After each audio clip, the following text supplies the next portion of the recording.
নমস্কার, আমি ডক্টর অভিক ঘোষ। আজকে আমরা যে বিষয়ে কথা বলবো সেই পেশেন্টের দু রকমেরই স্টোন ছিল, একটা রেনাল স্টোন ছিল আর একটা গলব্লাডার স্টোন ছিল। আমরা দুটোকে ভাগ করেছিলাম। যেটা অ্যাকিউট ছিল সেটাকে আমরা আগে ট্রিটমেন্ট করেছি ফার্স্ট 6 মান্থস, যেটা ব্যথা কম দিচ্ছিল সেটাকে আমরা পরের 6 মাস ট্রিটমেন্ট করে দুটোকেই কমপ্লিট করতে পেরেছি। আমরা আগেও একটা ভিডিও করেছিলাম এনার ব্যাপারে, যখন এনার ফার্স্ট রেনাল স্টোনটা বেরিয়ে যায়, তারপরে আমরা গলব্লাডার স্টোনের জন্য কাজ শুরু করি এবং এই 6 মাস চলে যাওয়ার পরে আজকে আবার রিপোর্ট নিয়ে এসেছেন ওনার গলব্লাডার স্টোন ক্লিয়ার হয়ে গেছে এবং গলব্লাডারটা হেলদি কন্ডিশনে আছে এখন। এই কেসটা ফার্স্টে উনি যখন আসেন সেটা হচ্ছে 11/7/2023, মানে জুলাই মাসে উনি আসেন।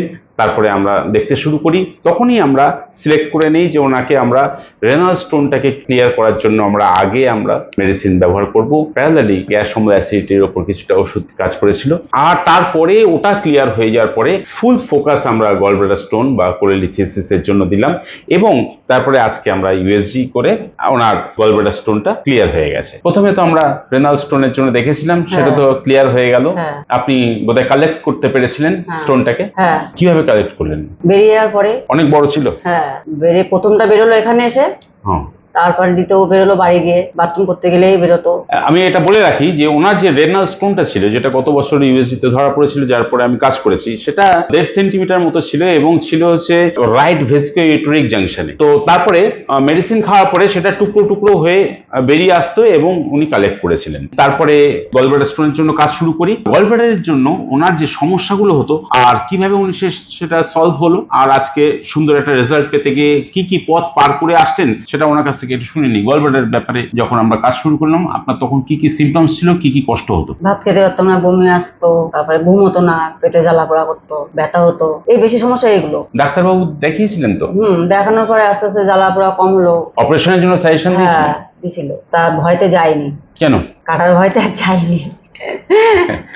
তা আপনি এবার জানলেন কি করে হোমিওপ্যাথিতে গলব্লাডার স্টোন রিমুভ হয়?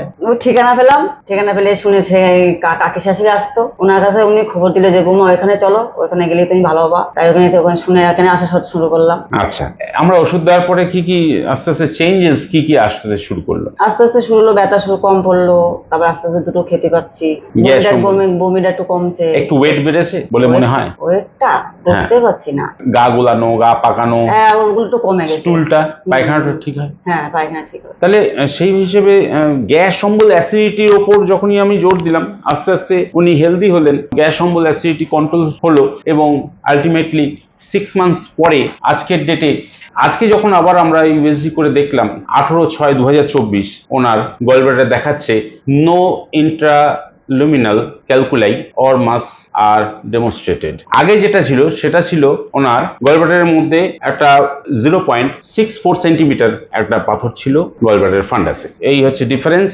আজকে উনি যথেষ্ট ভালো আছেন এবং আগামী একটুখানি গলব্লাডারটা একটু ডিস্টেন্ডেড আছে সামান্য, আমি আবারও আজকে একটা ইউএসজি করতে দিচ্ছি রিচেক করার জন্য। আপনি যখন ইউএসজি হয় তখন ডাক্তারবাবুকে বলেছিলেন আপনার গলব্লাডার স্টোন ছিল?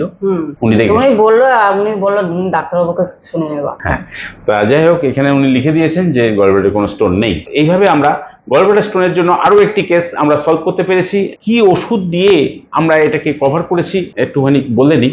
লাস্ট 6 মান্থস ধরে আমরা মেডিসিন চালিয়েছি। আমরা ক্যালকেরিয়া কার্ব 1M ব্যবহার করেছি, কখনো বা গ্যাসের জন্য র্যাফেনাস ব্যবহার করেছি, কখনো বা চায়না ব্যবহার করেছি। এইভাবে আমরা মেডিসিন দিয়ে জিনিসটাকে কমপ্লিট করতে পেরেছি। গলব্লাডার স্টোন হোমিওপ্যাথিতে কন্ট্রোল হয়। একের পর এক কেস আমরা সলভ করছি এবং এই কেসটা বিশেষ করে একই মানুষের দেহে দু জায়গাতেই বড় বড় পাথর বা দু জায়গাতেই ক্যালকুলাই পাওয়া গেছে, একটা কিডনিতে আর একটা হচ্ছে গলব্লাডারে। তা মানুষের অসীম ধৈর্য এবং আমার উপর ফেথ এতটাই বেশি, পেশেন্ট একটা একটা করে সলভ করলেন। একটা ফার্স্টে রেনাল স্টোনটাকে কন্ট্রোল করা হলো, তারপরে গলব্লাডার স্টোনের জন্য 6 মান্থস ধরে আমরা মেডিসিন চালানোর পরে আজকে একটা সুন্দর রেজাল্ট পেলাম। তো ওনাকে ছুটি দেওয়ার মতো টাইম এসে গেছে, কিন্তু যেহেতু গলব্লাডার স্টোনটা এখনো একটু ডিস্টেন্ডেড আছে, আরো একটু বোধহয় খাওয়ার দিকে একটু গা গোলানো এখন একটু রয়ে গেছে, সামান্য, খুব সামান্য। এটা যদি সেদ্ধ খাবার খাওয়া যায় বা ডায়েট যদি কন্ট্রোল করা যায় সেটা কন্ট্রোল করা যেতে পারে।